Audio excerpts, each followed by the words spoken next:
All right, let's just jump right in, shall we? Because what we're looking at right now, well, it's a world teetering on the brink.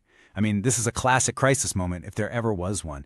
You've got major military forces moving into place, you've got direct threats being thrown around, and at the exact same time, there's this desperate, high-stakes push for diplomacy to pull everyone back. It's a situation where, honestly, everything could change in a heartbeat. And look, it doesn't get much more direct or more serious than this. This isn't just some low-level official talking. This is coming straight from the top.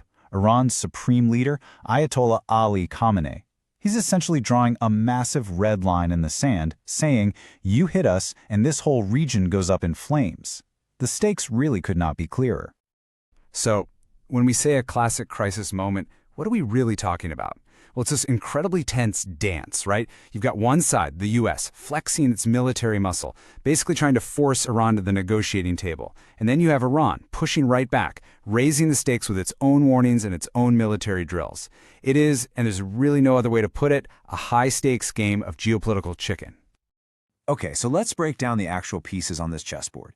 On one side, the U.S. sails the USS Abraham Lincoln carrier strike group right into the region. I mean, that is a huge show of force. So how does Iran respond? Almost immediately, its Revolutionary Guard Corps says, okay, we're doing live-fire naval drills right here in the Strait of Hormuz. So now you've got these two powerful, and let's be honest, hostile, militaries operating just inches from each other. One wrong move, one tiny miscalculation, and the whole thing could just ignite.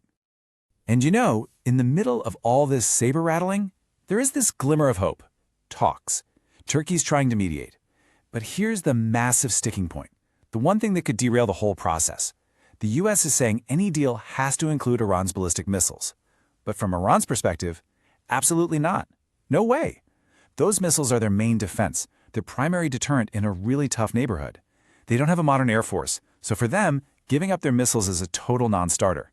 And that's the huge gap that diplomats are desperately trying to close right now. So, where does this all go? Is it war? Is it peace? Well, it's not quite that simple. Analysts are actually looking at 4 very different ways this could all play out, and believe me, each one has massive consequences for all of us.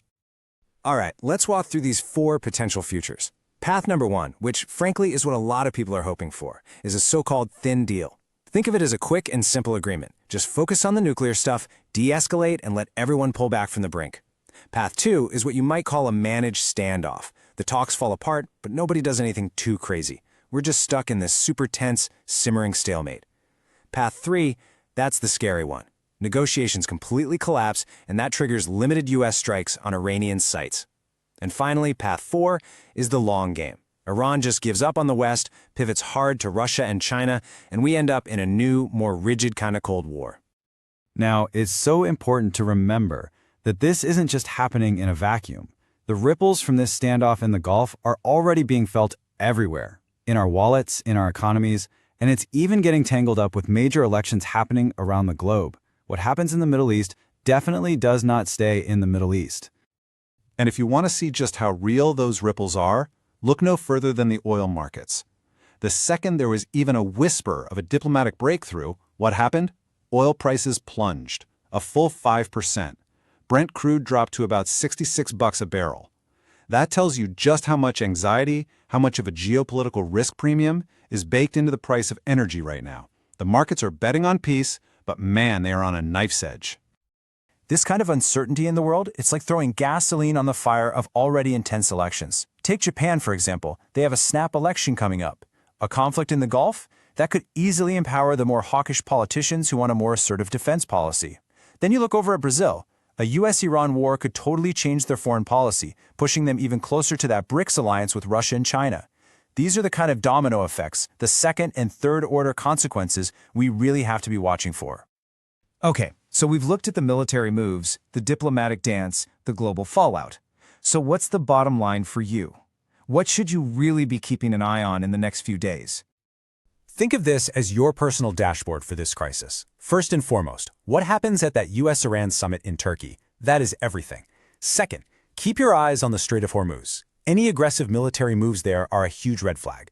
Third, watch the price of oil. It's basically a real-time fear gauge for the market. And finally, the results of Japan's election will tell us a lot about the future of security in Asia.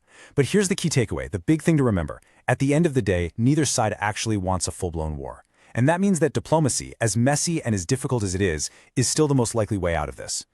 And so that's where we're left, standing at a crossroads, with all these forces, military, economic, political, all crashing together at the same time. You have to ask, which way are we headed? Down a path towards a very fragile, very tense peace?